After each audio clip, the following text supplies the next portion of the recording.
సింగరేణి భరోసా పేరుతో ఈరోజు ఎమ్మెల్యేలతో పాటు ఎమ్మెల్సీలు కూడా పర్యటించారు. ఒకసారి మరి మాట్లాడిద్దాం. ఏం చెప్తారు? దీనిలో కుంభకోణం జరిగింది. 40 లక్షల టన్నుల బొగ్గు కుంభకోణం జరిగింది. దాంట్లో వర్త్ ఆఫ్ 1600 crores.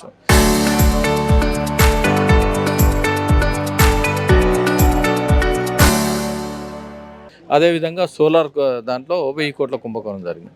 అదేవిధంగా రాజస్థాన్లో power plant, Jaipur power plant అని ఆడ 1000 కోట్ల కుంభకోణం జరిగింది. అదేవిధంగా మీరు చూస్తూ ఉన్నారు, ఎంప్లాయీస్ విషయంలో తీసుకుంటే కోల్ ఇండియా వాళ్ళు ఇచ్చేది సుమారు 12,880 రూపాయలు ఇస్తూ ఉంది. 1280 రూపాయలు ఇస్తుంది. ఇక్కడ 530 రూపాయలు ఇస్తుంది. అది తేడా ఉంది. అనేక కుంభకోణాలు జరుగుతాయి. ఓపెన్ కాస్ట్ ఏదైతే ఉందో ఓపెన్ కాస్ట్లో మీరు చూస్తూ ఉన్నారు, దానిలో ఇసుక ఫిల్అప్ చేయాలి. ఇసుక ఫిల్అప్ చేయకుండా మట్టి ఫిల్అప్ చేసి దానిలో కూడా పెద్ద కుంభకోణం జరుగుతూ ఉంది. ఈ విధంగా చూస్తే అన్ని కుంభకోణాలు జరుగుతున్నాయి. ఈ కుంభకోణం బయట పెట్టాలి. అదేవిధంగా కోల్ ఇండియాకు రాష్ట్ర ప్రభుత్వము 51,000 కోట్లు రావాలి. ఇంతవరకు అమౌంట్ ఇవ్వకుండా ఎంప్లాయీస్ విషయంలో మీరు ఏం జరుగుతుందో మీరు చూస్తూ ఉన్నారు.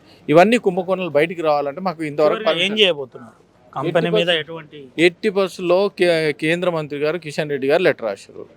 లెటర్ రాసినప్పుడు గవర్నమెంట్ ఆఫ్ ఇండియా 49% ఉంది. 49% ఉన్నప్పుడు దీనిలో మేము అడుగుతా ఉన్నాం, సిబిఐ అన్నా లేకుంటే మా ఎల్పీ లీడర్ గారు అడుగుతా ఉన్నారు, హౌస్ కమిటీ అన్నా లేక అఖిలపక్షం అన్నా, ఇవన్నీ వేయండి, వేస్తే బయటపడుతుంది. దీనిలో అక్రమార్కులు గత బీఆర్ఎస్ చేసారు, ఈ వీళ్ళు చేస్తూ ఉన్నారు. అక్రమార్కులతోనే టోటల్ నడుస్తూ ఉన్నది.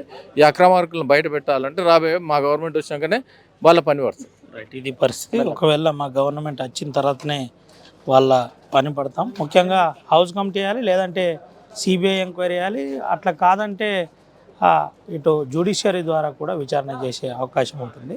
కానీ వాళ్ళు వేయరు. మాకు తెలుసు, మా ప్రభుత్వం వస్తేనే ఈ అన్నిటిపై ఖచ్చితంగా విచారణ చేసి దోషులను పంపిస్తాం. బీఆర్ఎస్ కాంగ్రెస్ కలిసి దోపిడీ చేశాయని ఎమ్మెల్సీ అంజిరెడ్డి చెబుతున్న పరిస్థితి. సుమంత్, రవినాయక్, RTV, ఆదిలాబాద్.